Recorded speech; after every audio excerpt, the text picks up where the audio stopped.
me for your safety and for mine, okay? Just on the front, just so I can effect the search, okay?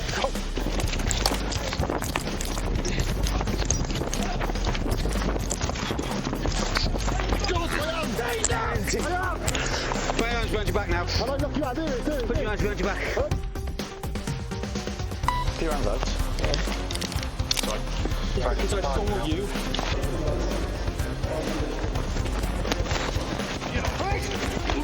All of that for weed, is it?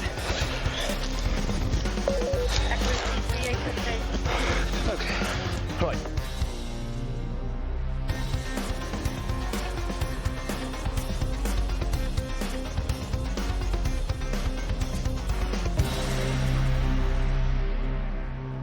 I am searching you. Do you have anything on you? Yeah. What have you got? Drugs. How much? The work that the policing team here in Cardiff Bay have been doing under the Clear Hole Build initiative.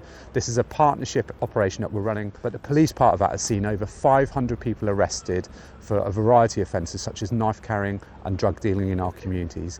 We've seen over 80 people charged for various drug related offences and knife offences, but more importantly than that, the community is telling us just how safe they feel. Recently we had a member of the community approach one of the policing team and say, do you know what, for the first time in 20 years I feel safe enough to walk around my community, and that pays testament to the work of those officers.